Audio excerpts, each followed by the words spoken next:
Okay, here we go. Well, hello, everybody. I am thrilled to be here with my friend Myriam Glez, the founder of Athletes Soul. Myriam, thanks for taking some time with us on the Big League Philanthropist. Thank you, Danielle. As you know, it's always a pleasure to be chatting with you. So I'm glad to be here.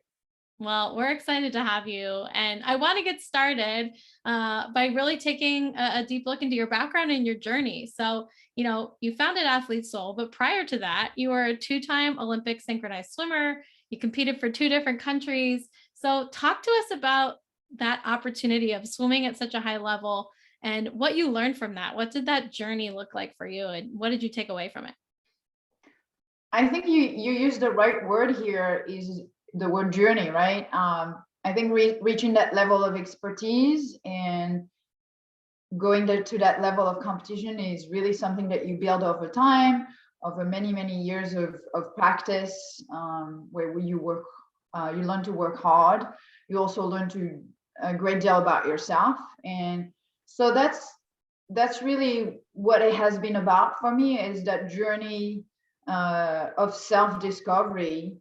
And that's really what it is when you spend so much time in your sport and at that level, is you learn what motivates you, how you react to disappointment, how you learn to fail and how you pick yourself up, how you are organizing your life and to achieve your objectives and your goals, and how you learn to be patient and trust the process through those years. Mhm. I think for me, that's what has marked this whole journey. Not necessarily like the achievement and the result, but really that whole process of self-discovery. Yeah, I think that's a great way to look at it. And I think it's helpful because, and we'll get into this, but when we're talking about the work you're doing now, right, it's about helping folks understand and appreciate that journey, not the end result, and not focusing on, the medals or the accolades. And so I wanted to talk to you also about the fact that you not only swam in the Olympics, but then you were involved on the coaching and on the kind of management of the team side. So why did you think that that was the next step for you? Why did you want to get into that side? Was it just to stay with the sport, or were you really passionate about, being on that coaching or kind of team management side for synchronized swimming? So I actually, right after my retirement, I went into the corporate world and worked for a hotel company for quite many years. I never really thought I would get back into sport, and that wasn't really something I was dreaming about at the time. But eventually I realized that I had built some business skills through my corporate experience that could serve on the sports side. And it sort of merged together, with opportunities coming up. And that's how I came back into the sports world. And then eventually with Athletes Soul, it's like the perfect match between some of the corporate experience, the experience as an athlete, and then the experience more on the administrative side of sport. Yeah, no, it's a great point. And you had this great corporate background. And I think this unique aspect of having competed for a couple of different national teams, the French and Australian, if I have that correctly. Mhm. And then you went and worked for the British synchronized swimming team and the USA synchro team. So what were all those different experiences like? Because if I'm correct, you're from France, and so you're French. And so all these different cultures, these international experiences, you must have been able to really get such a unique perspective on being an athlete in so many different places. So, did you notice a difference? Was it very similar in terms of how folks competed at that high level, or were there differences depending on where you were? There's absolutely an enormous difference between each four of the countries that I have been involved with in sport, whether it was as an athlete, as a coach, or as a coach. The biggest difference being culture. And culture has been everything. Even though we had that common language as sport that we shared, I feel like the people that I interacted with, we had different approaches. We saw things differently because of our backgrounds and experiences and upbringing. You know, we had lived through things in a different way, and often we brush this off, especially when we think our culture are pretty similar. And I lived in countries where we feel perhaps the cultures are really similar, but there is a huge impact on how we communicate and how we approach problem and relate to each other, and how we work. And so through these experiences, I've really learned um, that every country and every experience is different. And my biggest lesson really is to try to understand that the culture that you're in, learn from it, and see how you can work best within that culture while still remaining yourself and bringing your own touch and background into things. So there's a little bit of adjusting and molding, but also like still remaining yourself. Yeah. Oh, I'm sure it was just super fascinating because just in general corporate culture, the US stands out from many other countries in terms of how things operate and how things move. And so I'm sure being on the athlete side of things, it was very different depending on where you were competing for. And like you said, culture is really important and it is a huge influence on the experience. So you did all of those things, right? You had that corporate experience in the middle, so you have all these different perspectives as an athlete in the Olympic level, as a coach, and working with the synchro swimming teams in Britain and in the US, and this corporate experience. So tell me when the idea came to you for Athlete Soul. How did this come to you? Was it something you always wanted to create, but just didn't have the opportunity? Or was it like a light bulb moment that you were like, wait a minute, I can create something to support athletes in their next careers? It wasn't necessarily a light bulb moment. The idea came partly from my personal experience of athletic retirement, also connection with other former athletes working in that space of transition, like you, and a feeling at the time. And we have to go back like 3 years ago when we felt that there was a gap in the market and there were not many or no organization that were offering something that was holistic, unaffiliated, affordable, and providing like a creative solution to a retiring athlete. So that it was a combination of things really, and it came at the right time and the right moment, and that's really how it started, the whole story. Yeah. Yeah, and I think the personal experience is probably a big one. And you just mentioned there weren't a lot of holistic approaches to athlete retirement. And Athlete Soul is really created to be a holistic approach, unaffiliated, just this place that athletes could come to talk about and build this community around overcoming the challenges of retiring from sport and really filling, as you guys put it, the void that it really leaves in your life. And so you obviously didn't have an athlete soul when you were coming out of sports. So tell me about what that personal experience was like for you, and what were some of the things that you kind of kept in your mind as you were creating Athlete Soul of, well, this is where I struggled, so I want to make sure we have this. Tell me a little bit about your journey and how it's kind of set up Athlete Soul for what it is today. So my retirement wasn't chosen initially. I was asked by my coaches to make a choice between attending business school and pursuing my career in sports. So I ended up leaving the sport and going into business school and then the corporate world. So that was in the back of my mind. I experienced a second retirement after that because I came back to sport, and then my second retirement was chosen. And I had two completely different experiences. The second time, I decided when to retire. I felt it was on my own term. I had a job lined up already. I was already working. I had a job. I had a family. I was married. My situation was completely different. And the experience in turn was completely different. And I think that gave me some perspective and background on like, okay, we can do this differently, and we have to support those who don't necessarily choose and it sort of influenced how we did things, and how we created our program. I think for my personal experience, you know, if something like this had existed, from a mental health perspective and from an emotional point of view, it would have been different. I would have been able to deal with my anger and frustration in a different way. I think I would have had the ability to have someone give me some perspective on my position, but also that of my coaches and my sport.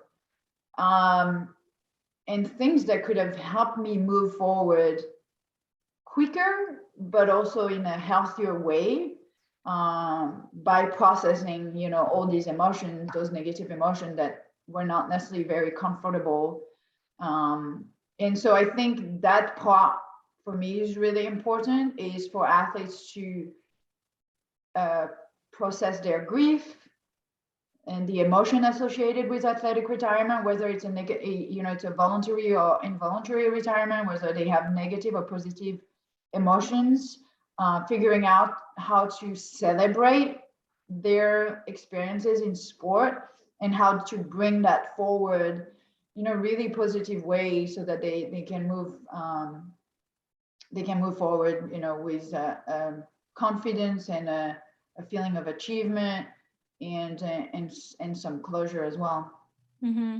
Yeah, I think that the emotional side is something we don't necessarily think about when you think about athlete retirement. I think a lot of the focus, like you said, in your second retirement was around like getting a job and making sure you have kind of those plans in place. But there is that almost like grieving process you need to go through, especially if it's not your choice and it's happening to you, which a lot of athletes are in that situation. Yeah. And so I think you're right, with services like what you guys are providing, at least they have resources to go and figure out, how do I deal with some of these emotions? And it doesn't mean it's Yeah. gonna go away, right? But it's easier, right? You have support and you're not by yourself, right? So that's so I important. was a perfect example. Listen, I was a perfect example of someone who had a plan lined up. You know, I was leaving my sport to go to school. So I was going to business school. I had a job.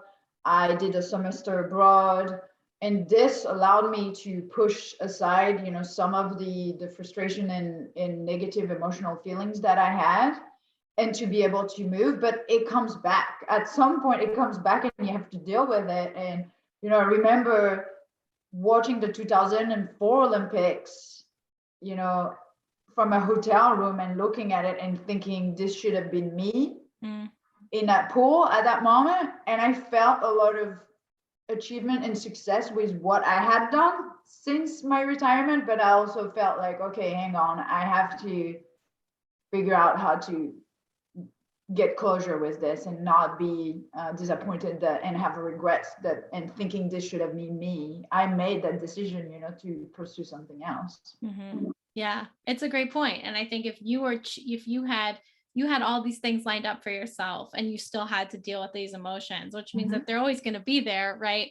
And so it would be really helpful for all athletes to know and have tools to be able to kind of manage and also just be prepared for the fact that, yes, it's going to be tough and there's going to be a lot of challenges and you're going to have that should be me moment, or why did I do this, or how come I can't get back to where I was.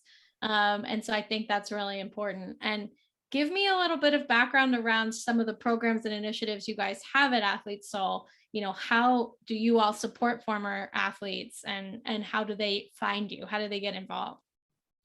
So we offer educational resources for competing athlete. And those resources are for how to learn about yourself, develop beyond sport, build your emotional intelligence, and basically be better prepared for life after sport. We also have an online course, a group coaching program, webinars, and different resources. And we share stories of athletic retirement from former athletes. So we have a lot of different programs for current athlete. We also have individual transition and career coaching for retiring athlete.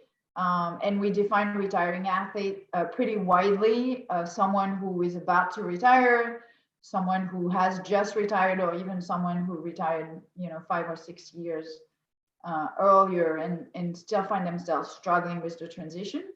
That program, we basically pair a professional coaches who is also a former athlete with a current athlete, retiring athlete, and then work together for 3 to 6 months through that process of transition to try to accelerate the process and also mitigate its challenges.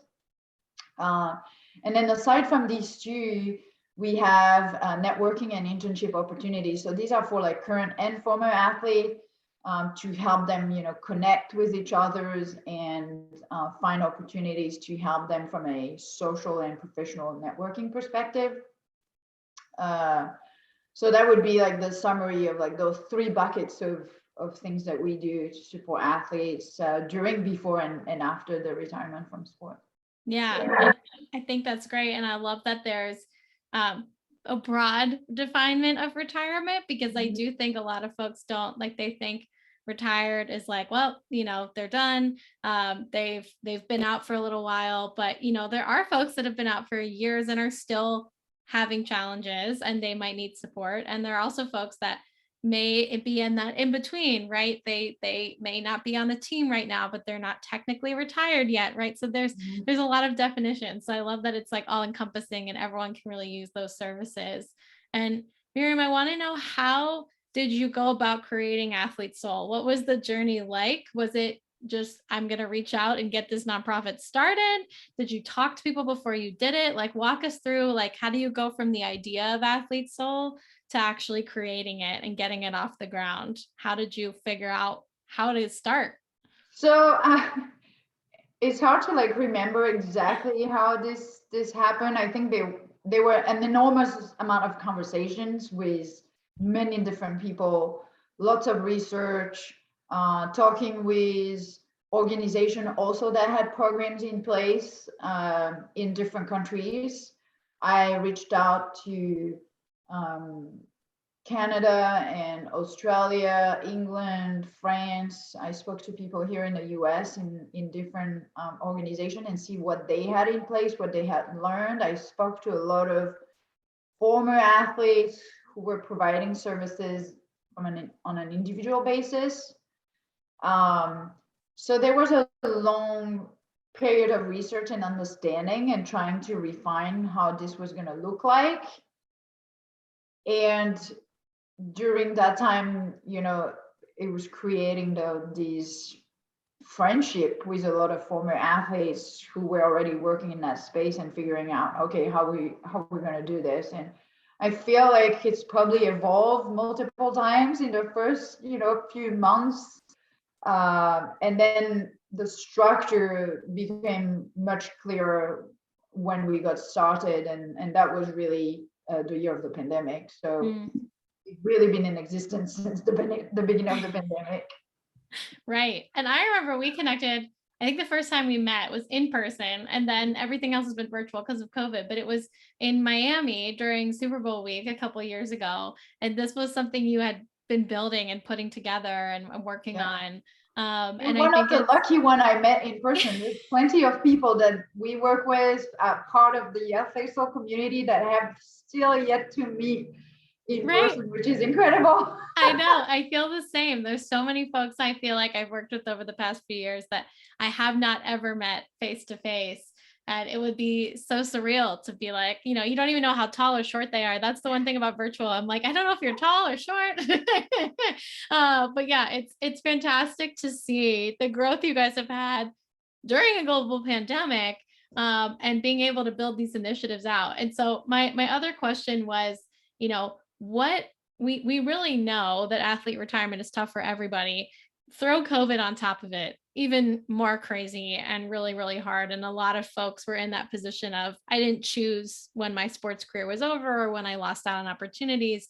So did you guys, obviously you're just starting out, but did you navigate and adjust any of the things you were planning to deal with COVID, in terms of, obviously, any events you were shifting virtual, but programs or services? Did things change once you kind of evaluated how athletes were dealing with the pandemic?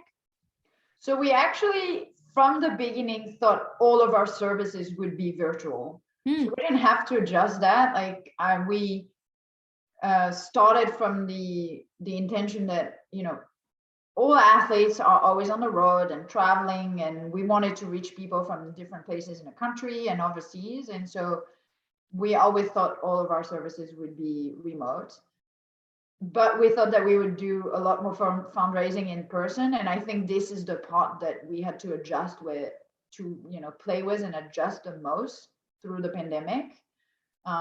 We were literally being forced to think creatively about our revenue model, how to fundraise, how to build a base of donors that could support the organization on a recurring basis, and not have to rely so much on in-person fundraising and fundraising events. So it definitely impacted the organization in the sense that we did not raise as much as we thought we would straight away, but we did it in a more sustainable way. So I think at the beginning we thought we would do a lot of fundraising events, and we quickly shifted to just building a network of people to support the organization. So in the long term, it's much more beneficial for us, and it's just more sustainable. And so we feel better about it, but we definitely had to shift in the first 3 months and figure out how we were going to do this.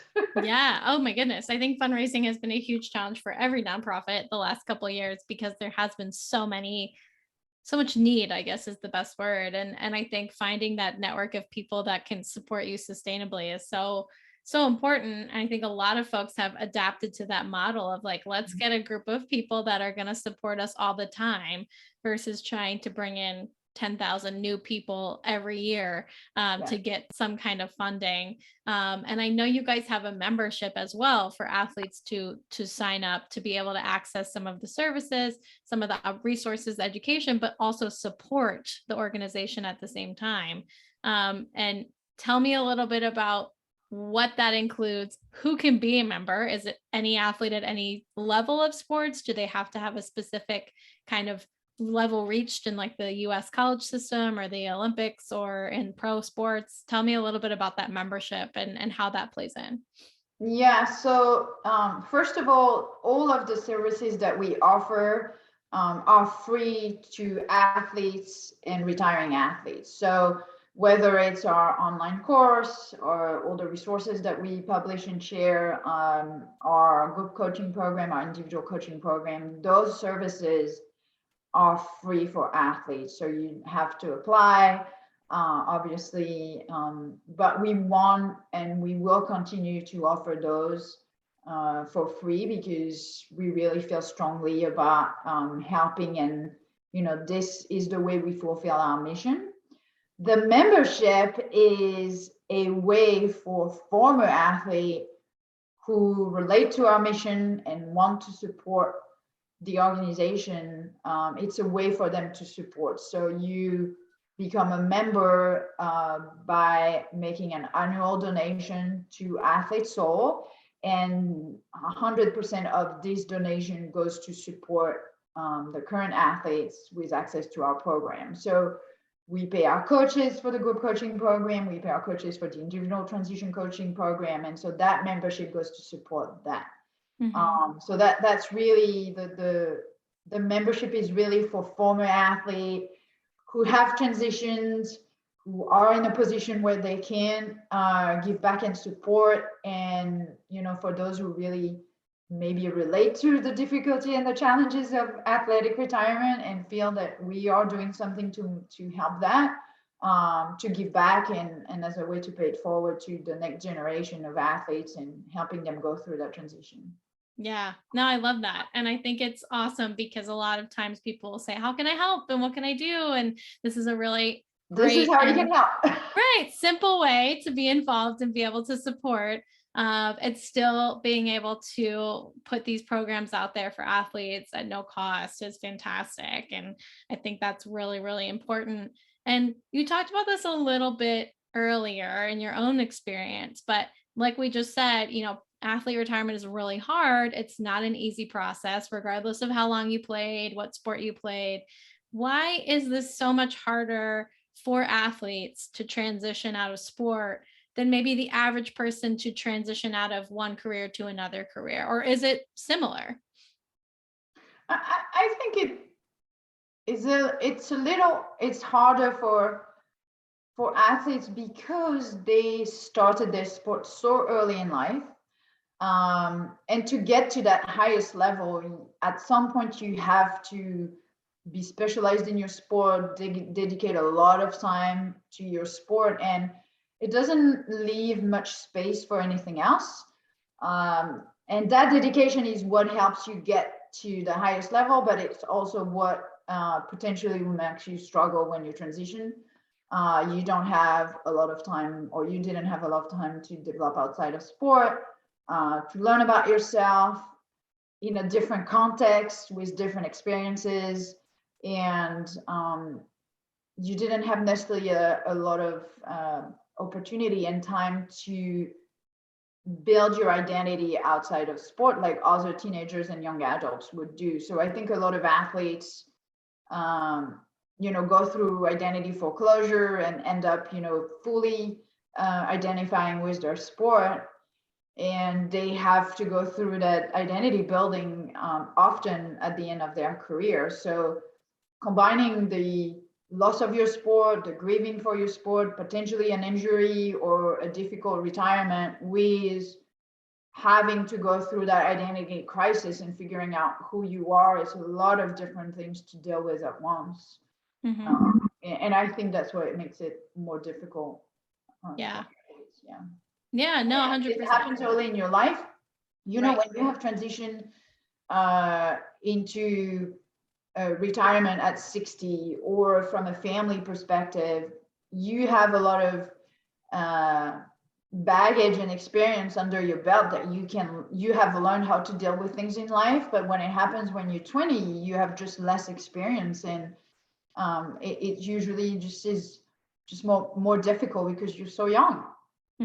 Yeah, that's a great point. It's, first of all, when you're retiring from or moving from one career to another, typically you've had a long time and you've been able to be really experienced at that career. But you mentioned a couple of things, like it's so isolating. Being an athlete is such an isolating experience, not in terms of, well, I guess it depends on the sport. If you're a solo athlete and you play an individual sport, it could be, but you have your team and you have your people around you, but there's no time for anything else. There's no time for exploring hobbies. Like you said, your sports career was, you either continue in synchronized swimming or you go to business school. You can't do both at the same time. And, while I think that mindset is changing for a lot of people, it's still a very isolating experience, because if you want to make it to a high level, you have to put almost 100% of your time into being the best athlete you can be.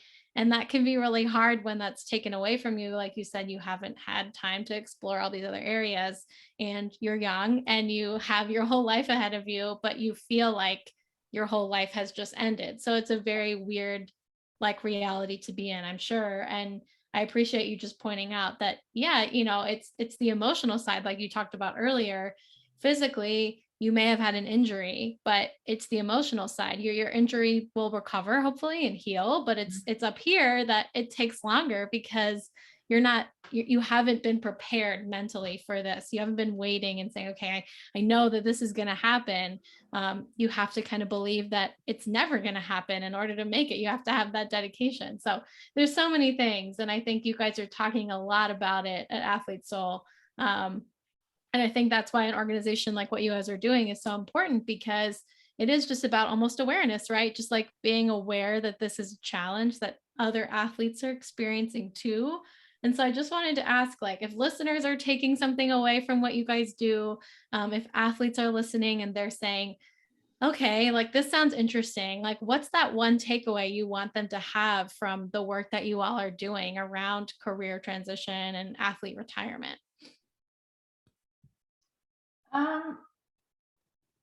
I think the first one is that the power of supporting each other is really real. So not only has this been critical to the development of Athletes Soul, like we couldn't exist without the energy and the strength and power and positive attitude of many former athletes who've help put the organization together and help run it on a regular basis. But that power of supporting each other also extend to former athletes, supporting athletes, current athletes, and relating to their experience and being present and available to help those who are struggling now. So I mean, the whole mission and inspiration behind our organization is, I struggled with, not necessarily just me, but I, as many athletes, struggled with their own transition. And, they don't want anybody else to struggle as much as they did. Or if they do, they want to be of service to help them navigate that and figuring it out, perhaps in a better or healthier ways than they did. So yeah, it's really about that power of supporting each other and building a legacy system really between former athletes and athletes. Yeah, I love that. I think it is really about the community, right? It's about understanding that you're not in this by yourself. There's people that have had similar experiences to you that you can connect with and learn from. And I think that is really a great takeaway, that you're not here by yourself. There's people out there that want to help you, and it's about coming together and being able to share best practices almost, right? Like, here's what didn't work for me. Don't do this. It's so important. So I think my last question, and then I have two like quick questions just in general about your work, but in the next 10 years, right? Where is Athletes Soul? What do you hope you've accomplished by that point? And kind of what does success look like a decade from now? Yes, so I think success for Athletes Soul is, we're still here in 10 years. We're going to still be here in 20 years. We've built a system that's sustainable in the long term, with a very large community of former athletes supporting current athlete, and literally, a system that exists without its founders, me and others, that continue on feeding itself and supporting more athletes. So that's really what we want to see for the organization.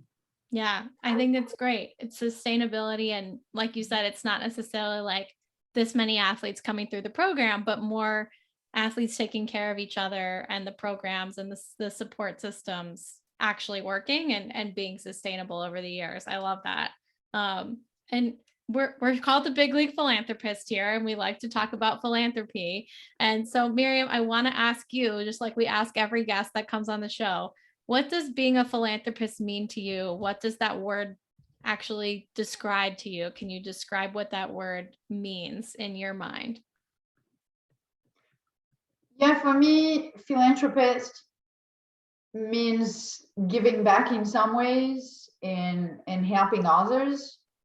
It could be something that you do, like with Athletes Soul from an organizational perspective, but it's also, donating to different organizations that you think are doing good work and are supporting causes that you care about.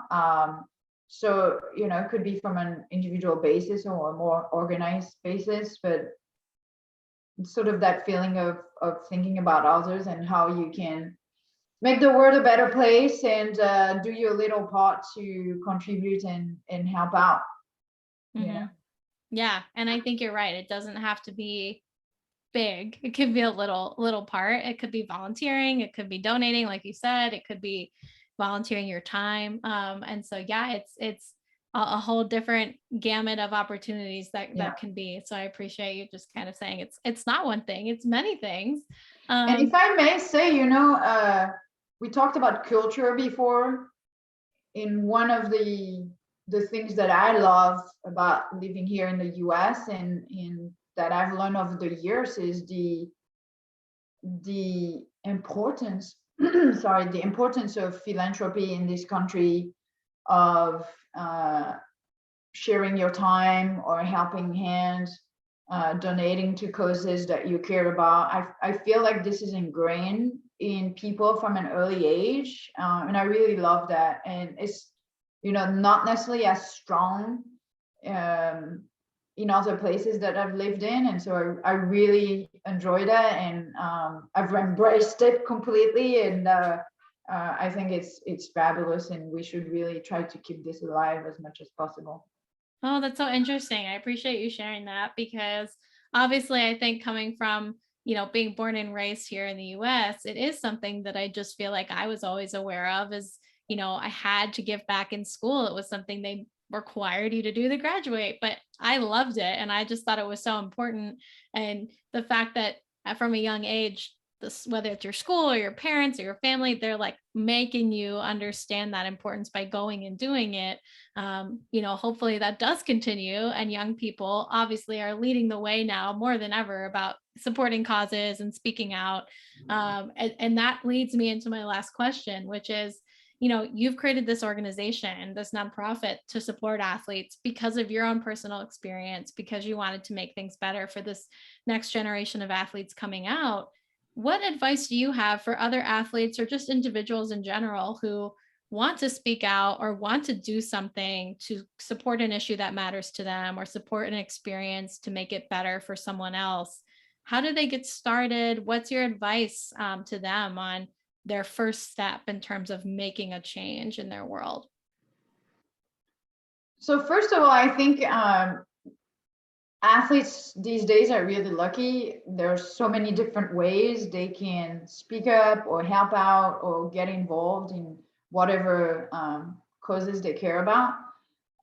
Back in the days, we didn't have social media to do that directly ourselves.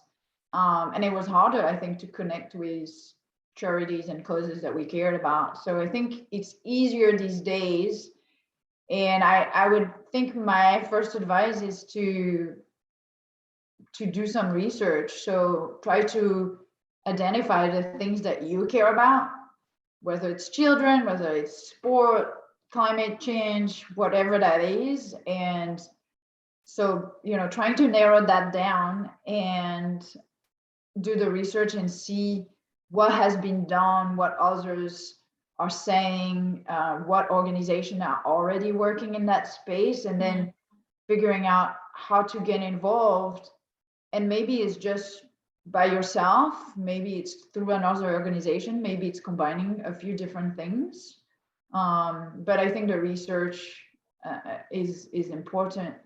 And another point that I'd like to make, which is a little bit against this question, but I think it's also important to remind athletes that they also don't have to do this. I think there's a lot of expectation placed on athlete, especially student athlete, and that's not necessarily for everybody.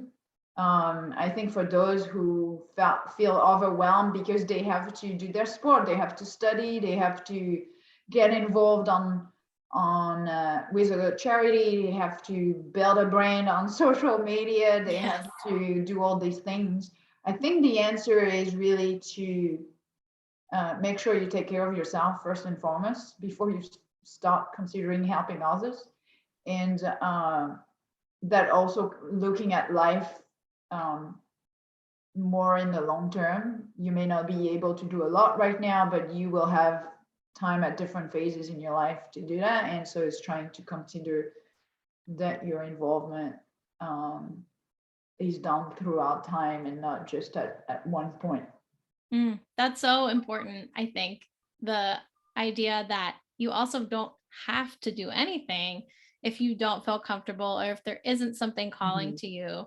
And I think where we see a lot of the kind of PR type of support is from people that feel that expectation that I have to say something or I have to do something, otherwise, I'll mess up. But if you just say, this isn't for me, I haven't done the research, I don't know what I don't know, so I'm just going to take a back seat, take the time, do my research, not necessarily, sit back, but just take your time. Like, right, you said it's not required. Nobody's saying you must do this. And I love the advice of, if you aren't taking care of yourself, you're not going to be able to really do much to help other people. So that's step number one, like make sure you're okay. And then it's such an important message right now, because we are seeing athletes who are burned out, who have been dealing with a lot of stuff over the last few years, and it's a lot of pressure and expectation, and they feel that they have to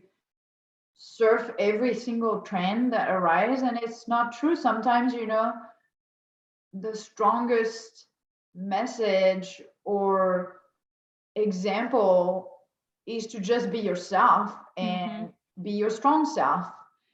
I think sometimes that's enough as well. And so just I like, with what happened with the Stanford athlete, and I think we need to remind everybody that, take care of yourself first and foremost. You need to feel good with yourself and be able to handle what is thrown at you, and then you can help others, just like on the plane. Put your mask on before you can help someone else. And so, yeah, I think that's important to make sure we do that. 100%. And that's a great metaphor. If you can't help other people, if you are not able to take care of yourself. And I think that's really wise advice. And especially in a society where, like you said, we really pride ourselves on giving back and helping other people. I think not even just athletes, I think people as a whole are realizing, well, I also have to take some time to make sure I'm okay. Yeah. And then I can start to really dig into how I want to help other people. So really good advice. I appreciate that. And the authenticity of, you don't have to do anything. Guess what? It's a crazy thought, but like you also could just take your time and take care of you. And then things might come up, opportunities might arise where you say, hey, this is a great opportunity for me. And like you said, it's more long-term, thinking about your whole life, not just this moment, like you said, riding the trend. So really appreciate that. And Myriam, last but not least, where can they find our audience, find you? Where can they find Athletes Soul? How can they be a member if they want to be a member? How can they support and donate to you all? Give us where to find you and how they can get involved. Okay, so the main spot, the main stop for them is our website, athletesoul.org.